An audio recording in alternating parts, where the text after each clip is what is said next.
Hello, good morning, my brothers and sisters. Niya nasad ko no, aron pa-explain about sa Holy Trinity. Lain na sa bisa nga explanation. I-explainan ko ni Lord ana. Usually ang mga pari ma-explain gid sila pero dili gid katuhop ang mga tao. Mutando lang. Mauna pero actually wala gid sila kasabot ang mga tao. So, gisugo ko ni Lord nga ing-ani pag-explain about sa Holy Trinity. Ang Holy Trinity usa na siya ka pamilya. Sa pamilya nay amahan, nay inahan, nay anak. So kani si Holy Father mo ni serve nga amahan. Kani si Holy Spirit mo ni serve as a wife. Kaning the Son is represent as iyang mga anak. So, kung dili ni sila mo function, si Holy Father, ang pamilya, intact lang gihapon.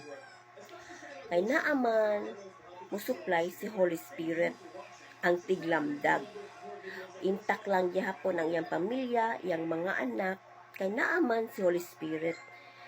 Pero, ang pamilya, naglisod-lisod. Kung dili sa di mo function si Holy Spirit, naa si Holy Father, ang mga anak nagtagbulaag. Mo create si Holy Father, pero dili mo function kay wala si Holy Spirit. So, kung wala si ning the Son, kaniyang anak, dili sa niya mapaambit ang ilang gahom o gugma sa katawhan. Mauna, nga usara gyud ang ilang kasing-kasing, ang tuyo, tumong o tinguha sa ilang kasing-kasing is love, gugma. So usually ang mga tao nagsige sila sulti nga I love you Jesus, I love you Mama Mary, although dili na sayop ha, sakto na ilang gibuhat. Pero ang gusto ni Holy Father is ang mga tao magtinguha unta paghimamat sa amahan. Paghimamat sa amahan. Mauna nga ana si Holy Father nga wala jud ang mga tao na higugma nako. Kung nahigugma pa sang Jesus, makaila sila nako. Ang mga tao manggod nagtuyok sa libro, ang ilang hunahuna sa kasing-kasing nagtuyok sa libro. My dear brother and sister, dili kuno tanan information ihungit sa mga tao. Gusto si Holy Father ang tao na mo discovery ana. Pero no one discovered that. Walay nakadiscovery. Ingon si Holy Father, ang mga tao na busy lang sulat sa intention. Pero wala gyud sila nakadiscovery kung unsa ang ilang kung unsaon ko nila paghigugma. Nabisi ko na sila nagsuwat sa mga petition, sa mga intention, pero wala gyud sa nakadiscovery kung unsaon ko nila paghigugma. Ang mga tao kuno nagtuyok ra sa kanang salvation, pangayo. Mao na ang ilang kay wala gyud sila mo discover sa pag-ila na ako. Mao na nga ang Holy Father nasakitan. So, ang mga tao mag I love you Jesus, I love you Mama Mary. Mo sa di ha? Mo sa di na doon ka na ko sa nabiktima sa kuan. Usay moingon na sa hitag, I love you Papa Jesus. Wala gyud ta kaila ni Holy Father. Ang si Papa Jesus is brother na nato. Mo ni sayop nato, I love you Papa Jesus. Dili na papa nato, ato nang brother. Ha? Is wala jud ta kaila sa amahan. Kani ha, ikaduha po ni kani during praise and worship. I love you Lord, I love you Jesus, you're the creator, you're the redeemer, you're the salvation, you're everything,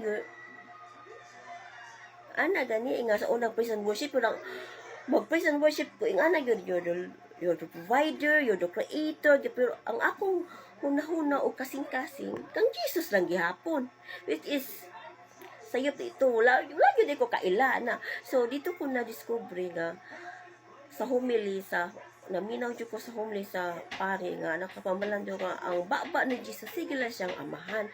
So, nakapambalando ko, Lord, wala yun ko kaila. Nakaila ko ni Jesus, pero ako kaila sa amahan. Gusto ko magsuod nimo, gusto unta ko mo ilan nimo, gusto ko unta mahigog masad nimo, gusto ko mamaton tika. Asa di ko magsugod, asa di ko magsugod, Lord, sa paghigugma nimo. Kanang usawa man kanako paghigugma. Gusto unta ko nga makahatag sa ko kalipay nimo para kay Jesus. Mao gid na akong perminti sa una sige ampo sa pang istorya kang Lord. Sa istorya ang grabe ang vibration, grabe ang energy ni ko asa kong lawas. So naminaw gid si Holy Father ato. So mao na. So ang mga tao kuno nagkuan kuno kanang nag-focus lang sa salvation. Nag-focus lang sa salvation, sa ilang gustong mahitabo sa ilang kaugalingon. Ang mga tao nagtuyok ra sa ilahang scripture. Dili tanan information ihatag ni Lord. Muna naglagot ni sa Holy Father sa kadaghan-daghan niyang gihimo milagro sa kalibutan, wala gyapon kaila ang mga tao sa iyaha. Ingon si Lord ha, may pa si Jesus, may pa si Mary, may pa ang mga santos na apay mga simbahan. Pero wala dyo'y nakapangalan sa kuha. See? Sakit. Usa ka sakit siya gaugmad, siya ang gahimo sa tanan. Siya ang ga-control sa tanan. My brothers and sisters, walay mahimo ang anak o inahan kung mo desisyon na si Holy Father.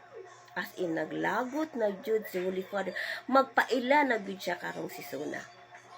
Magpaila na jud siya karon. So, makasulti sad ko nga, nganong ako man, Lord? Why me?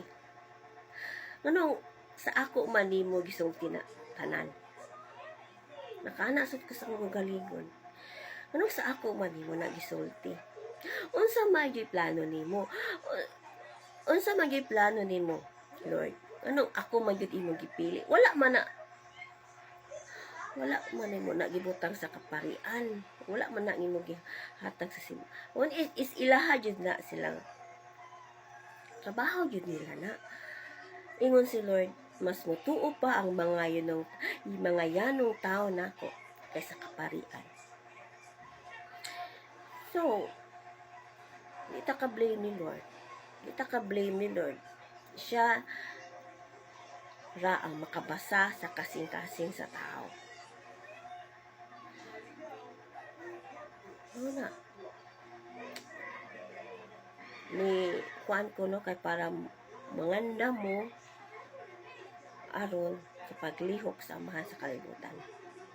Andamo ninyo o kabalo na mo o si angay buhaton ang paghigugma na jud sa atong Ginoo. No one